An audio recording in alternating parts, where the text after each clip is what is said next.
दोस्तों, आपके चैनल में स्वागत है। हम कर रहे हैं साहित्य के इतिहास में आदिकाल की विषय जो फर्स्ट और सेकंड दोनों में लगता है। तो दोस्तों, आदिकालीन साहित्य में उपलब्ध होने वाली प्रवृत्ति कालीन परिस्थितियों के संदर्भ में की जानी चाहिए। इसमें प्रमुख रूप से रासो साहित्य की रचना हुई है। अतः आदिकालीन साहित्य की प्रवृत्तियां रासो साहित्य के समान है। आदिकालीन जैन साहित्य अपभ्रंश भाषा में लिखा गया है, अतः उसे आधारभूत सामग्री के रूप में हम ग्रहण नहीं कर सकते हैं। रासो ग्रंथों में भी बहुत सारे ग्रंथ कालांतर में परिवर्तित और परिवर्धित हुए हैं तथा उनका मूल रूप आदिकाल में रचा गया है। अब इसकी पहली विशेषता दोस्तों आती है कि ऐतिहासिकता का इसमें अभाव है। देखिए, रासो साहित्य के चरित्र नायक ऐतिहासिक व्यक्ति है, किंतु उनके काव्य के ग्रंथों में ऐतिहासिकता की रक्षा नहीं की गई है। वस्तुतः इन ग्रंथों में तथ्य कम है, कल्पना अधिक है, परिणामतः अनेक ऐतिहासिक भ्रांतियां उत्पन्न होती है। इन ग्रंथों के रचयिताओं ने जो वर्णन किए हैं वे तत्कालीन इतिहास से मेल नहीं खाते हैं। घटनाओं, नामावली, तिथियों का जो विवरण रासो काव्यों में उपलब्ध होता है वह इतिहास सम्मत नहीं है। ऐतिहासिक चरित्र नायकों को लेकर लिखे गए काव्य ग्रंथों में जिस सावधानी की उपेक्षा की जाती है उससे ये नितांत विमुख रहे हैं। परिणामतः इन ग्रंथों में किसी ऐतिहासिक तथ्यों का अभाव है, जबकि चारण कवियों ने अतिशयोक्ति प्रमुखता देते हुए काल्पनिक वर्णन किए हैं। यही कारण है कि इन ग्रंथों में ऐतिहासिकता का अभाव है। दूसरा आता है कि युद्ध वर्णन में सजीवता।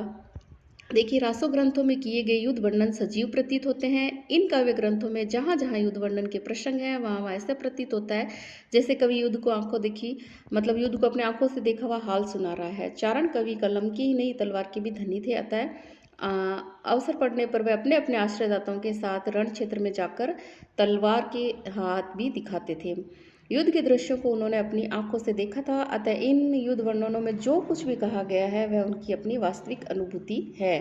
इन कवियों ने केवल सैन्य बल का ही नहीं अपितु योद्धाओं की उमंगों, मनोदशाओं एवं क्रियाकलापों का भी सुंदर वर्णन किया है। इन युद्ध प्रसंगों में कवि की कल्पना का चमत्कार न होकर वीर हृदय के उच्छ्वासों का स्पंदन है। तत्कालीन परिस्थितियों के कारण युद्ध एक अनिवार्य आवश्यकता थी, अतः एक ऐसे वर्ग की उपेक्षा राजाओं को रहती थी जो वीरों को युद्ध के लिए प्रोत्साहित कर सके। चारण कवि इसी आवश्यकता की पूर्ति करते थे। इनके योगदान की चर्चा करते हुए आचार्य हजारी प्रसाद द्विवेदी ने निरंतर युद्ध के लिए प्रोत्साहित करने को भी एक वर्ग आवश्यक माना है। चारण इसी श्रेणी के लोग थे। उनका कार्य ही था कि हर प्रसंग में आश्रयदाताओं के युद्धोन्माद को उत्पन्न कर देने वाली घटना योजना का आविष्कार। पृथ्वीराज रासो अपने युद्ध वर्णनों के कारण रचना मानी जाती है।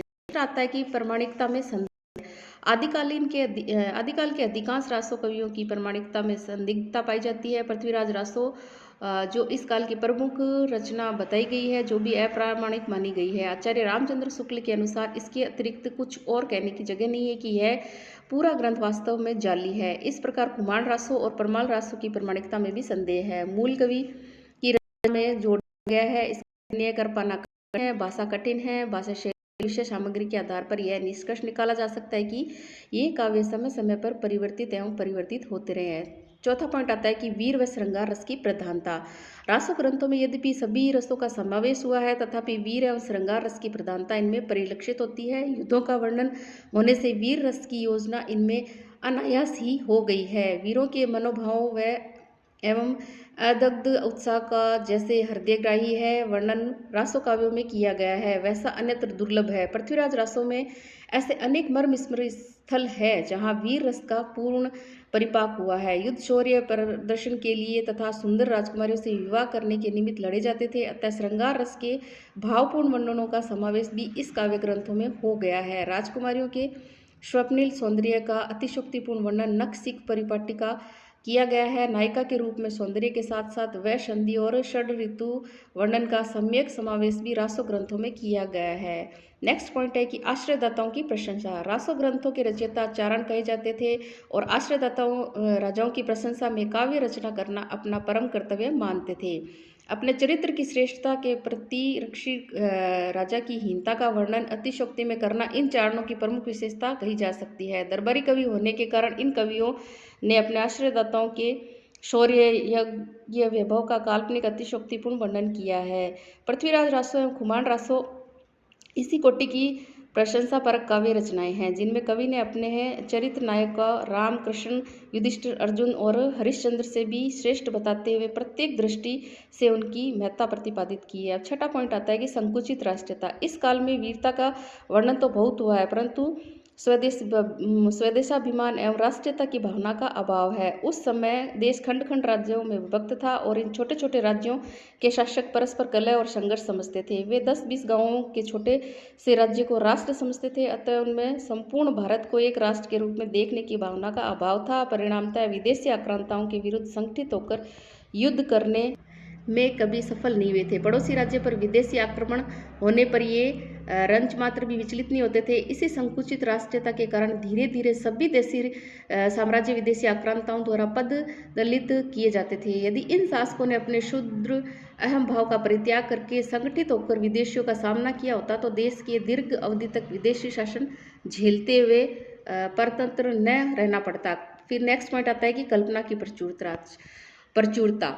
चारण कवियों की रचनाएं तथा परक न होकर कल्पना प्रधान है। ऐतिहासिक पात्र तो इन रचनाओं में है, पर इतिहास नाम मात्र का ही है। कवियों ने कल्पना का सहारा लेते हुए घटनाओं, नामावलियों एवं तिथियों तक की कल्पना पर अधिक बल दिया गया है, तथ्यों पर कम। अपने आश्रयदाताओं की वीरता का काल्पनिक वर्णन करने में इन्होंने अतिशयोक्ति का सहारा लिया है और इसी क्रम में इतिहास सत्य की अवहेलना भी की गई है। इन वीर गाथाओं को इसी कारण से काल्पनिक कथा मुक्त रचनाएं कहना अधिक तर्कसंगत होता है। अब नेक्स्ट पॉइंट आता है विविध छंदों का प्रयोग। रासो ग्रंथों में विविध छंदों की परिलक्षित होती है। छंदों की यह विविधता हिंदी के न तो परवर्ती साहित्य में मिलती है न पूर्ववर्ती साहित्य में मिलती है। पृथ्वीराज रासो में अनेक छंदों का प्रयोग हुआ है, यथा दोहा, गाथा, पद्धति, तोमर, तोटक, रोला, उलाला, शाटक, कुंडलियां आदि। यह छंद परिवर्तन मात्र कल्पनात्मक या चमत्कार प्रदर्शन के लिए न होकर भाव प्रकाशन के लिए किया गया है। छंदों की विविधता के कारण ही चंद्र बरदाई को छंदों का सम्राट और उनकी रचना पृथ्वीराज रासो को छंदों का आदर जाता है। आचार्य प्रसाद ने रासो छंदों की विशेषता पर प्रकाश डालते हुए कि रासो के जब बदलते हैं तो श्रोताचित्त में प्रसंग उत्पन्न करते हैं। नेक्स्ट पिंगल भाषा जिस का प्रयोग किया है वह आधुनिक हिंदी में बहुत भिन्न है। अपरंत भाषा के जिस मिले जुले रूप का उच्चारण रासो किया पिंगल नाम दिया गया। इसी प्रकार ब्रज भाषा के बनी भाषा को कहा जाता है। प्रयोग इन ग्रंथों में लिखा हुआ है। इसके करने की भाषा में समान है। प्रवृत्ति एवं भाषा की होती है। तत्सम शब्दावली साथ शब्दों का भी ग्रंथ किया गया है। नेक्स्ट आता है अलंकारों का भाविक समावेश। साहित्य अलंकारों का समावेश हुआ है। कवियों ने अनुभवों को व्यक्त करने के लिए अलंकारों का सहारा लिया है। कभी चमत्कार के लिए अलंकार नहीं हृदय चित्रण इन ग्रंथों में मिलता है, वैसा अन्यत्र दुर्लभ चित्रण में उत्प्रेक्षण से किया गया है। यद्यपि रासो विशाल में प्राय हो जाते हैं तथा श्लेष, रूपक, और अतिशय जैसे अलंकार है। तो बहुत धन्यवाद। वीडियो हमारा और फिर से मेरे चैनल को ज़्यादा लाइक कमेंट मैं आपको जो टॉपिक है या जो भी सेकंड ग्रेड का फ्री इसके बाद स्टार्ट देंगे। प्लीज़ चैनल में बनिए। धन्यवाद दोस्तों।